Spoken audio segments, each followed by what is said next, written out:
अस्सलामुअलैकुम, welcome to my channel. आज हम रीड करने जाएंगे सजीला निसार के novel queen of my heart के सीज़न 3 स्टोन हार्ट की किस नंबर 25। किस को स्टार्ट करने से पहले चैनल को ज़रूर सब्सक्राइब कीजिएगा, वीडियो को लाइक शेयर कीजिएगा और कमेंट भी ज़रूर कीजिएगा। इसके अलावा यूट्यूब पर सहर अली कुरैशी के चैनल सहर अली कुरैशी नावल्स प्लीज़ जाएँ, जल्दी से जाएँ, उनके चैनल को भी सब्सक्राइब करें। उन्हें आपकी सपोर्ट की बेहद ज़रूरत है और उनका नावल भी रीड करें। उम्मीद है आपको उनका नावल बहुत पसंद आएगा। इसके अलावा मेरे बैकग्राउंड से आते शोर को प्लीज़ उसे भी इग्नोर किया करें, मेरी आवाज़ को भी इग्नोर किया करें। लेकिन फिर भी अगर आपको पीछे से आने वाला शोर इरिटेट करे तो आप मुझे बता दिया करें, मैं मुमकिन कोशिश करूँगी मैं शोर को कम कर सकूँ। तो चलिए बढ़ते हैं अब हम किसकी जानिब। शाज़ल अपने घर के बाहर गाड़ी में मौजूद सर स्टीयरिंग से टिकाए बैठा, साथ एक हाथ से अपना सर दबा रहा था। इसका दिमाग फट रहा था। इसे महसूस हो रहा था जैसे दिमाग की नसें अभी फट जाएंगी। ऊपर से दिल में उठता दर्द जानलेवा था। आइज़ल के दुखने से दोबारा से अपने माँ के दुख में भी धकेल दिया था। वो कैसे अंदर जाता, सबको कैसे बताता आइज़ल कहाँ है। वो अगर इनसे फिलवक्त कोई झूठ बोल भी देता तो आगे क्या कहता, क्योंकि आइज़ल जिस पोजीशन में थी वैसे घर तो बिल्कुल नहीं ला सकता था और ना ही वो इस कंडीशन में थी कि किसी को फेस करती। शाज़ल की समझ से बाहर था वो क्या करे। अगर घर में आइज़ल के साथ हुए वाक़ये का इल्म हो जाता, किसी क़यामत से कम न था। वो घर में सबको क्या जवाब देता, वो शाफ़ी को क्या बताता, वो इन्हें कैसे संभालता, सबसे बढ़कर वो अपनी माँ को कैसे संभालता। या अल्लाह मेरी मदद फरमा, मैं क्या करूँ। शाज़ल इन्हीं सोचों में उलझा सर स्टीयरिंग से उठाता खुद से बुड़बुड़ाया था। ज़ब्त के मारे इसकी आंखें और इन आंखों में मौजूद नमी, वो तो खुद को संभालने काबिल नहीं था, किसी और को कैसे संभालता। इसने तो अभी तक आइज़ल का सामना भी नहीं किया था। शाज़ल गाड़ी से निकला और चौकीदार को गाड़ी की चाबी थमाता खुद अंदर बढ़ गया था और दुआ कर रहा था फ़िलहाल इसका सामना किसी से ना हो। लेकिन यह नामुमकिन काम था क्योंकि इसे सामने ही अपनी माँ किचन से निकलती दिखाई दी। इसने इसे आंख बचाते पलटना चाहा लेकिन वो दुआ की आंख से किसी सूरत न बच सका। बेटा तुम कहाँ से आ रहे हो और आइज़ल कहाँ है, तुम्हारे डैड और वजदान भाई कितनी ही बार पूछ चुके हैं। दुआ इसके पास आते फ़िक्रमंदाना लहजे में इससे पूछ रही थी, जिसकी पुश्त इसकी जानिब थी। शाज़ल ने सख्ती से आंखें मींची थी। वो इसी सवाल से तो भाग रहा था। फिर चेहरे पर हाथ फेरते खुद को कंपोज करते वापस पलटा और अपनी माँ को देखा जो इसके करीब आन पहुंची थी। शाज़ल बेटा, आइज़ल कहाँ है, वो क्यों नहीं आई। इससे पहले शाज़ल कुछ बोलता वजदान की आवाज़ दुआ और शाज़ल दोनों को सुनाई दी, तो दोनों आवाज़ की सिमत मतवज्जा हुए जहाँ साथ और वजदान इसी की जानिब आ रहे थे। शाज़ल ने गला खंगारा था। मामू जान, वो आइज़ल आइज़ल नहीं आई, शाज़ल ने अटकते हुए कहा। तो बेटा वही पूछा है, आइज़ल क्यों नहीं आई। ड्राइवर ने कहा है वो तुम्हारे साथ है। अब के साथ ने अपनी बात पर जोर दिया, जैसे कहना चाह रहा हो कि वहीं तो पूछा जा रहा है, आइज़ल क्यों नहीं आई। वो इसके एग्ज़ाम्स हैं तो इसने ज़िद की कि वो अपनी दोस्त की तरफ रुक जाए, तो मुझसे इनकार नहीं हो सका। शाज़ल ने से नज़र चुराए, जो बात बन सकी बनाकर बोला। दोस्त की तरफ रुक गई, लेकिन इसने बताया क्यों नहीं। हमेशा बताती है हर काम करने से पहले, और वो तो कभी किसी दोस्त की तरफ नहीं रुकी। वजदान ने हैरत से इसे देखते कहा। इसके फ़ोन का चार्ज नहीं था, तो इसने मुझे कहा मैं आपको बता दूँ। शाज़ल ने बात मुकम्मल करते गहरा सांस भरा था, जबकि वजदान ने एक नज़र शाज़ल को देखते फ़ोन निकाला था। अब तो चार्ज हो गया होगा, मैं फ़ोन करके पूछ लेता हूँ, वजदान ने आइज़ल का नंबर डायल करते कहा। नहीं, शाज़ल वजदान की बात सुनते जल्दी में बोला, तो तीनों ने नासमझी से इसे देखा। क्यों नहीं, साद ने आईब्रो झुकाए से पूछा तो वह गड़बड़ाया था। इसका फ़ोन मेरी गाड़ी में रह गया है। आप अब परेशान मत हो, मैं कल बात करवा दूंगा और इसका फ़ोन भी इसे दे दूंगा। शाज़ल ने बोलते साथ मन ही मन में अल्लाह से दुआ भी की थी कि अल्लाह प्लीज़ कोई मुझे सवाल ना पूछे, और इसकी ये बात कबूल भी हुई थी। तभी वो इस बात में सर हिलाते अंदर की जानिब बढ़ गए थे, जबकि इनके जाते ही इसने सुख का सांस भरा था। जबकि इसके यूं सांस लेने पर दुआ ने शक की निगाहों से इसे देखा। अपनी माँ को यूं जांचती शक भरी निगाहों से खुद को देखता पाकर वह गुड़बड़ाया था। खाना मिल जाता तो अच्छा हो जाता। शाज़ल ने बात को घुमाना चाही तो दुआ ने मुस्कुराकर सर इस बात में हिलाया और वापस किचन में घुसी थी, जबकि शाज़ल ने चेहरा उठाया अल्लाह का शुक्र अदा किया था, क्योंकि अगर इन्हें ज़रा भी भनक पड़ जाती तो वह खड़े खड़े शाज़ल की जान लेने में पल न लगाते। दाइम कमरे से निकला और साथ वाले कमरे का बंद दरवाज़ा देखते इसने सर झटका और फ़ोन निकालते कदम बाहर की जानिब लेना चाहे। अभी इसने एक कदम ही आगे बढ़ाया था कि इसे दरवाज़ा खुलने की आवाज़ आई। इसने पलट कर देखा तो अमाइल इसी की तरफ आ रही थी, जबकि दाइम ने एक नज़र अपने कमरे के बंद दरवाजे को देखा और फिर अमाइल को, जो उसके करीब आ चुकी थी। मार्क, डॉक्टर को बुलवाओ, आइज़ल ठीक नहीं है, वो पागल हो रही है, मैं इसे ऐसे नहीं देख सकती, डॉक्टर को बुलवाओ। अमाइल सख्त करते से बोली, जिसने आईब्रो झुकाए से देखा जैसे पूछना चाह रहा हो कि सीरियसली डॉक्टर को बुलवाऊँ। मेरी फिक्र मत करो, कोई देखता है तो देखता रहे, अमाइल को अपनी हिफाजत करना अच्छे से आती है। बस तुम किसी लेडी डॉक्टर को बुलाओ, तब तक मुझे कोई मरहम दो ताकि मैं इसके ज़ख्मों पर लगा सकूँ। अमाइल अपनी कनपटी दबाए बोली, और तुम्हें लगता है मैं तुम्हारी बात मानूंगा। मुझे जो मुनासिब लगे मैं वो करूँगा। तुम्हारी बेहतरी इसी में है कि तुम कमरे में जाओ। दायम ने इसका चेहरा देखते कहा, जो इसकी बात सुनता गुस्से से सुर्ख हुआ था। और तुम्हें ऐसा क्यों लगता है कि मैं तुम्हारी बात मानूंगी? अमाइल की आवाज़ बोलते बोलते बुलंद हुई तो दायम ने फ़ौरन आगे बढ़ते उसके मुंह पर हाथ रखा था। आवाज़ को आहिस्ता रखो, वो होश में है। मैं नहीं चाहता तुम्हारी सांसों की भी आवाज़ इसके कानों तक पहुंचे। दायम ने एक एक लफ्ज़ को चबाते कहा और इसके मुंह से हाथ हटाया, एक कदम पीछे लिया। ठीक है, डॉक्टर को मत बुलाओ, लेकिन मुझे मरहम दो। मैं इसके ज़ख्मों पर खुद लगाऊंगी। वो ज़ख्म इसे बहुत तकलीफ दे रहे होंगे। अमाइल गहरा सांस भरती आखिर में लफ्ज़ों पर जोर दिया था। तुम्हें इनकी तकलीफ से क्या लेना देना? हाँ, ये तो तुम्हारे दुश्मन है ना। तुम तो इनकी जान की दुश्मन हो। तुम इन्हें तड़पता, रोता, बर्बाद होता देखना चाहती हो। तो जब वो बर्बाद हो रहे हैं, तुम्हें क्यों तकलीफ हो रही है? ज़रा खुद सोचो। ये बात अगर फैल गई तो साथ और शाज़ल की क्या इज्जत रह जाएगी? यही तो चाहती हो शुरू से तुम। तो अब क्यों तकलीफ हो रही है? दायम के अल्फाज ने इसके जख्मों पर नमक ही तो छिड़का था। वो बेख्तियार आंखों को सख्ती से मीच गई थी। बताओ, यही तो चाहती थी तुम। अब क्यों तकलीफ हो रही है तुम्हें? इनकी तकलीफ से तुम्हें सुकून मिलना चाहिए। दायम इसे बाजू से झंझोड़ कर बोलता। इसने बेदर्दी से अपना बाजू इसकी गिरफ्त से आज़ाद करवाया था।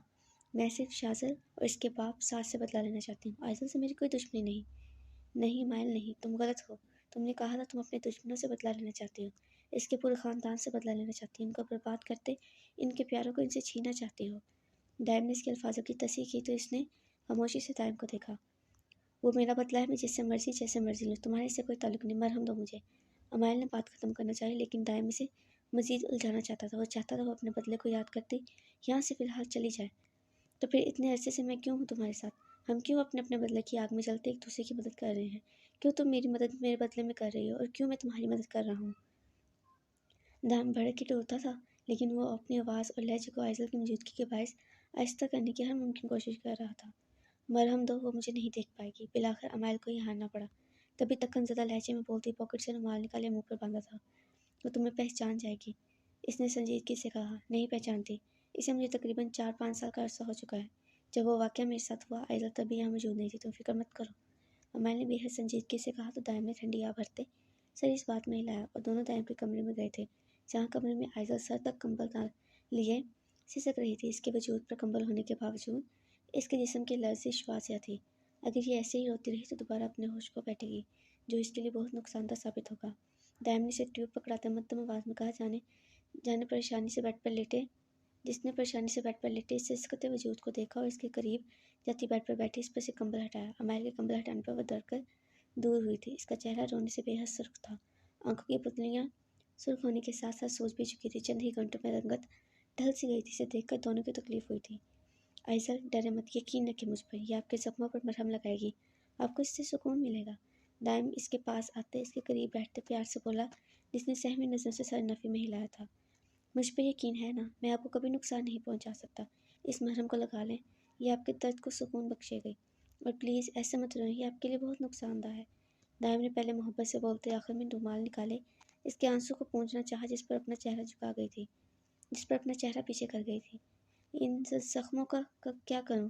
टीचर जो रूह पर लगे हैं, जो मेरी इज्जत खाक कर गए। आइज़ल लौटते टूटे फूटे अल्फाज में बोलती दायम के साथ साथ अमाइल का दिल चीर गई थी। दायम का मन किया वो इसे अपने सीने में भेजे, इसके तमाम ज़ख्मों को चुनकर ख़त्म कर दे, लेकिन वो बेबस था। आइज़ल, प्लीज़ मरहम लगवा लें, सब ठीक हो जाएगा इंशाल्लाह। दायम ने इसके आंसू से गीले चेहरे पर चिपके बालों को कान के पीछे उड़ेजते कहा तो इसने आंसू को बेदर्दी से रगड़ते सर इस बात में हिलाया तो दायम भी एक नरम मुस्कुराहट पेश करता इसके पास से उठा। इससे पहले वो वहाँ से जाता आइज़ल ने इसका हाथ पकड़ा था, जबकि इसके यूँ हाथ पकड़ने पर दायम ने पलट कर हैरत से इसे देखा। मम, मेरे घर। आइज़ल इसका हाथ छोड़ती महज इतना ही बोल सकी। शाज़ल को खबर दी है, वो आया था, लेकिन अब घर गया है, ताकि आपके हवाले से घर कोई बहाना बना सके। वो घर में किसी को नहीं बताना चाहता। दायम ने इसे मुख्तसर सा बताया तो चेहरा झुका गई, जबकि दायम अमाइल को इशारा करता खुद कमरे से निकला था। अमाइल इसके करीब बैठी और इसकी गर्दन से बाल हटाए थे, जबकि आइज़ल ने चेहरा न उठाया था, लेकिन अमाइल भी जानती थी वो रो रही थी। अमाइल भी तकलीफ से दो चार थी, इसे अच्छे से याद था। इसकी माँ के साथ भी बचपन में ऐसा ही हुआ था। जब इन्हें पता चला था, इसने भी खुदकुशी की कोशिश की थी। इसे खदशा था कि कहीं आइज़ल कोई कदम न उठा ले। फ़ोन पर होती मुसलसल बेल पर शाहज़ेब ने उकताते हुए फ़ोन उठाया था। क्या मसला है तेरे को? अगर नहीं फ़ोन उठा रहा तो क्यों कॉल की जा रही है? शाहज़ेब फ़ोन उठाते साथ बेरुखी से भड़का, जबकि इसकी बेरुखी और ऐसे रवैये पर वो साकत हुई थी। भला कब इसने ऐसा रवैया इसके साथ इख्तियार किया था? शाहज़ेब, इसके रवैये पर एलिज़ा की लहजे में नमी घुली थी। इसके अल्फाज इसका दिल ज़ख्मी ही तो कर गए थे। क्या शाहज़ेब? हाँ, फ़ोन रखो, जब मैं फ्री होऊंगा तब खुद कर लूँगा। अब तेरा कॉल या मैसेज मत आए मुझे। शाहज़ेब उखड़े लहजे में बोलता बिना इसकी सुने फ़ोन काटा था। और गुस्से से सोफे की साइड पर फ़ोन उछाला, जबकि दूसरी जानब अलीज़ा नम आंखों से कितनी देर फ़ोन तकती गई थी। इसका रवैया अचानक इतना उखड़ा कैसे हो गया था? वो जो कहता था कि इसे कभी हर्ट नहीं कर सकता, आज कैसे इसे इतनी बुरी तरह से हर्ट कर गया था। इन्हीं सोचों में वो बेड पर ऊंधे मुँह गिरी, जबकि बेड पर बिछी बेडशीट इसके आंसू की गवाही दे रही थी। यशमी कब से फ्लैट की छत पर बैठी इर्द गिर्द का नज़ारा कर रही थी। नीचे कमरे में सकल मौजूद था, जिसने इसे कमरे से निकाल दिया था और साफ लफ्ज़ों में कहा था कि फ़िलहाल वो कमरे में ना आए। वो सुकून चाहता था, जबकि ऊपर छत पर आती नॉर्मल सी बैठी इर्द-गिर्द का जायज़ा ले रही थी। इसे सकर की नफ़रत भी दिलो जान से कबूल थी। इसे आदत थी सकर की जानिब से मिलने वाले ऐसे अल्फाज़ों की, तभी अभी पुरसुकून सी ऊपर बैठी थी। वो अनापरस्त लड़की सकर की नफ़रत के बावजूद इसके सामने बिछी चली जा रही थी। वो बार-बार इसकी इज़्ज़त नफ्स रोंज़ता, और वो अना में डूबी लड़की इसके सामने अपनी अना, इज़्ज़त, वक़ार सब भुलाए बैठी थी। वो बार-बार इसे धुतकारता और वो बारहा इसी के पास चली जाती। चलो नीचे चलकर देखते हैं सकर क्या कर रहा है। तकरीबन 2 घंटे ऊपर बैठने के बाद अब वो चारपाई से उठते खुद से बुड़बुड़ाई और कदम सीढ़ियों की जानिब बढ़ाए। यशमल तेजी से जीने उतरती नीचे आई, धीरे से कमरे का दरवाज़ा खोला तो नज़र सामने सीधे बेड से टकराई, जहाँ सकर का एक हाथ बेड से नीचे लटक रहा था तो दूसरा सीने पर रखे सो रहा था। यशमी मुस्कुराती अंदर दाखिल हुई, उसके करीब गई। इसने हाथ बढ़ाया, इसकी दाढ़ी पर नरमी से फेरा था, लेकिन इसके जाग जाने के डर से फ़ौरन हाथ पीछे खींचा और कुछ सोच के मुस्कुराती वापस पलटने ही लगी कि नज़र साइड टेबल पर पड़ी मेडिसिन से टकराई थी। इसके लब मुस्कुराए थे, इसके मुस्कुराते लब सिकुड़े थे। इसने हाथ बढ़ाए, इन मेडिसिन को उठाया और फ़ोन निकाले, इसके नाम को गूगल पर सर्च किया तो इसकी मालूमात देखते इसकी आंखें फैली थी। इसने हैरत से सोए हुए सकर को देखा और फिर दोबारा मोबाइल को। वो नींद की गोलियां थी। इसने मोबाइल रखते इन गोलियों को लुटपुट करके देखा, जिसमें से एक गोली गायब थी। मतलब वो गोली सकर ने ली थी। इसने लब कुचाए सकर को देखा और इनको वापस टेबल पर रखते इसके पास बैठती हसरत भरी निगाहों से इसका चेहरा तकने लगी। कितने हैंडसम हो तुम सकर। यशमल बेड पर इससे फासले पर बैठती खुद से बुड़बुड़ाई थी, जबकि नजरें इसके सोए हुए वजूद पर टिकी थी, जिसके कमरे में गूंजती भारी सांस से गहरी नींद में होने की वाज़ेह अलामत थी। एक दिन मेरा वादा है तुमसे। वो इतना बोलती इसके कान के करीब जरा झुकते इसके चेहरे पर आती अपने बाल को कुछ भी बाक लेटे वो कान के पीछे रेसता था। एक दिन मैं तुम्हें ज़रूर हासिल कर लूँगी, चाहे जैसे भी। यशमल के लबों से वो खाली सरगोशी अल्फाज नहीं थे, बल्कि वो शिद्दत इसकी मोहब्बत की, वो जुनून था इसकी मोहब्बत को पाने का, वो चाहत थी इसकी। तुम वारिस हो मेरे इस कठोर दिल के सकर सुहान मुस्तफ़ा, और आखिर कब तक तुम अपने इस दिल को सख्त दिल करोगे? एक दिन तो ये मोम की मानद पिघलेगा ही। वो सरगोशाना अंदाज में बोलती इसके दिल के मुकाम पर हाथ रख गई थी। इसमें इस कदर हिम्मत तभी आई थी क्योंकि वो जानती थी सकर इस वक्त नशे में गुम है, इस वक्त नींद की गोलियों के ज़ेर असर है। इसकी हज़ार सरगोशे पर भी वो बेदार नहीं होगा। चंद लम्हे इसके चेहरे को तकने के बाद वो पीछे हुई और इससे पहले वो बेड से उतरती कि अपने हाथ पर सख्त मर्दाना हाथ की गिरफ्त पर दिल जान से कांप उठी थी। इसे अपनी रूह फना होती नजर आई थी।